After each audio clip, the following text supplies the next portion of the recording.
Excelentíssimo senhor desembargador presidente, digno desembargador relator, senhores julgadores, confesso a vossas excelências que hoje aqui me sinto como se estivesse no século XX, entre duas grandes figuras, dois grandes pensadores do processo civil italiano, Piero Calamandrei e Francesco Carnelucci, quando ambos divergiam acerca da definição de lide.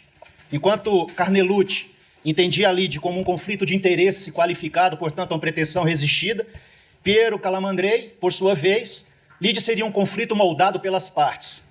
E digo isso porque estou aqui diante de dois grandes juristas para discutir cada um a sua decisão.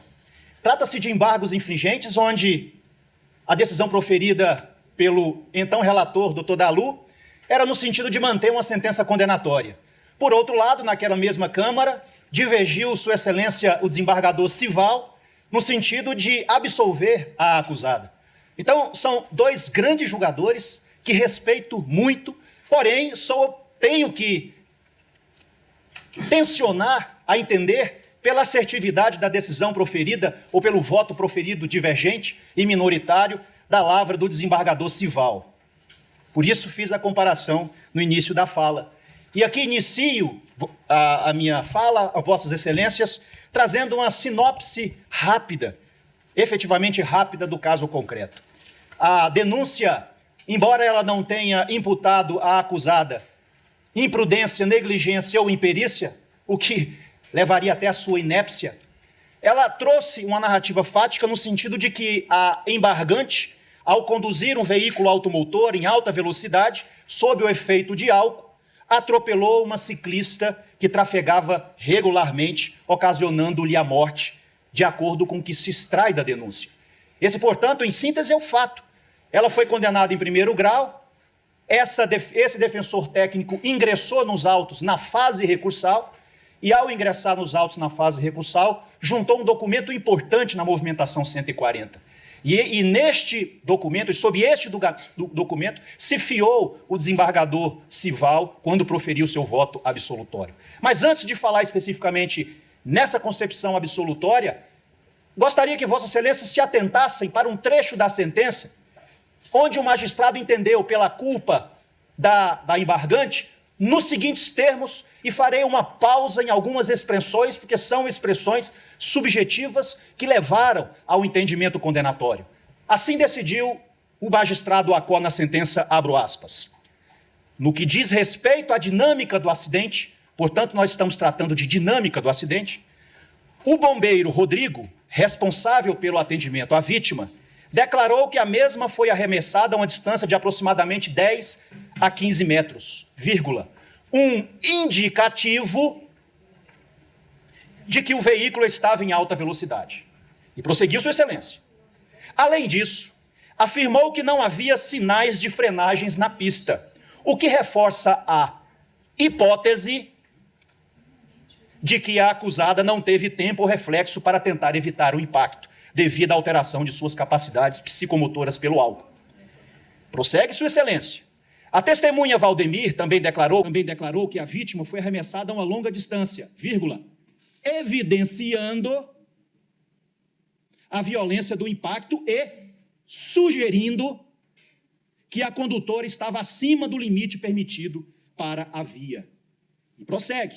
Da mesma forma, Valder Júnior estimou que a acusada dirigia entre 100 e 120 km por hora, muito acima da velocidade segura permitida para o trecho, que possuía baixa iluminação e era frequentado por pedestres e ciclistas, fecho aspas. Portanto, como Vossas Excelências puderam perceber, a concepção condenatória do magistrado Acó foi forjada nas expressões indicativo, hipótese, evidência, sugestão e estimação, para chegar à conclusão de que a embargante estava em alta velocidade e sob o efeito psicomotor do uso de bebida alcoólica.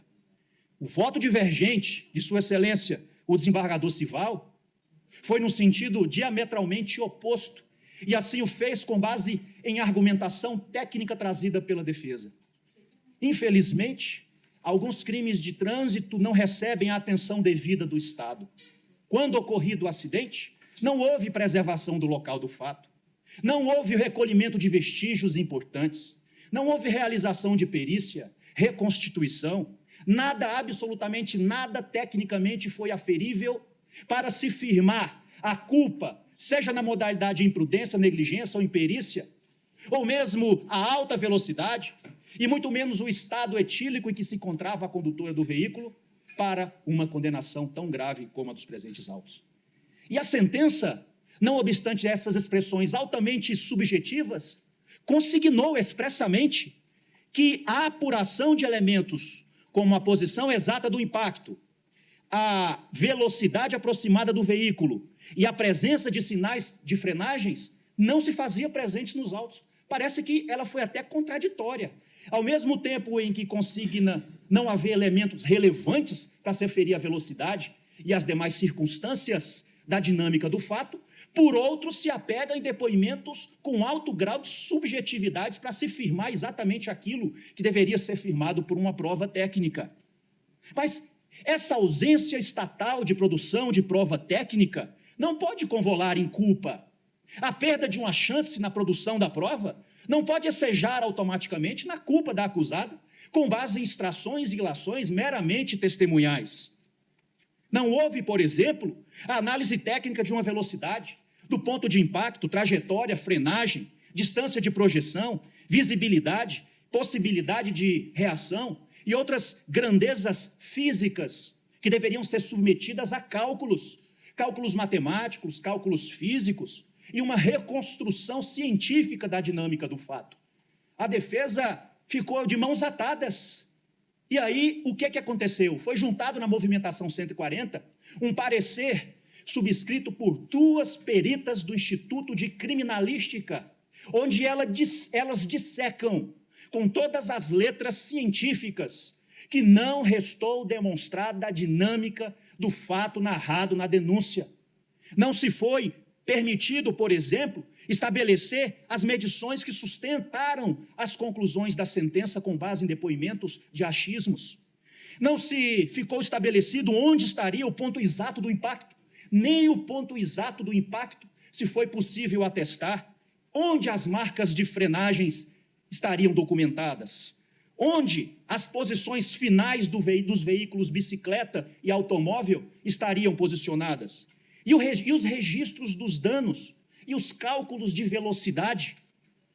Houve, portanto, repito, uma perda de uma chance na produção da prova técnica, na qual a defesa tentou suprir com o parecer da movimentação 140. Por isso que o desembargador Sival se fiou a essas explicações técnicas científicas para fiar sua conclusão absolutória, conclusão essa que se tenta resgatar neste momento dos embargos infringentes. Mas não foi só a condenação da acusada ao homicídio culposo, lastreada numa suposta alta velocidade do veículo e no estado etílico, que ensejou a condenação. A acusada também foi condenada pela qualificadora do parágrafo 3º do artigo 302, que é a embriaguez de álcool na condução do veículo. No voto divergente, Sua Excelência, o desembargador Sival, pontuou o seguinte: há 2 aspectos que são decisivos, disse Sua Excelência. Primeiro, a qualificação do artigo 302, parágrafo 3º do Código de Trânsito, não se satisfaz com a mera referência à ingestão prévia, reclamando demonstração segura de influência do álcool no momento da condução. Segundo, ainda que se admitisse o consumo de álcool, persiste o núcleo do problema. Sem dinâmica definida, não se pode afirmar com certeza que o resultado decorreu de conduta culposa da motorista, muito menos afastar a hipótese de atuação determinante da vítima. E aqui abro um parêntese para trazer um precedente da 4ª Câmara, de lavra, acho que está aqui, o doutor Hamilton. Não está. O doutor Hamilton, que foi acompanhado pelo desembargador Adriano e o desembargador Wilde, na apelação criminal 1019 dos 2071-27, onde ficou consignado o seguinte, abro aspas: embora a embriaguez ao volante possa ser comprovada por outros meios de prova, sem exigência absoluta de exame técnico ou teste de alcoolemia, é indispensável a existência de prova segura, coerente e individualizada acerca da alteração da capacidade psicomotora do agente da condução. A existência, continua a emenda, a existência de latinhas de cerveja no local, as impressões de terceiro acerca do estado do acusado e as referências genéricas ao consumo de bebida alcoólica não são suficientes, no caso, para demonstrar com a segurança exigida para o agravamento da resposta penal que o réu conduziu o veículo com capacidade psicomotora alterada em razão da influência do álcool. E agora, recentemente, no dia 9 de abril de 2026, a sexta turma do Superior Tribunal de Justiça, no agravo regimental, no recurso especial 2.213.339, lá do Paraná, através do voto da lavra do ministro Carlos Pires Brandão, assentou o seguinte, abro aspas, o Tribunal ACO consignou por uma interpretação sistemática entre os artigos 302, parágrafo 3º e 306 do Código de Trânsito, que não basta o simples consumo de álcool. É imperativo demonstrar que tal consumo resultou de embriaguez do agente. Embora reconhecido o consumo de bebida alcoólica antes do acidente, não se apurou a quantidade ingerida.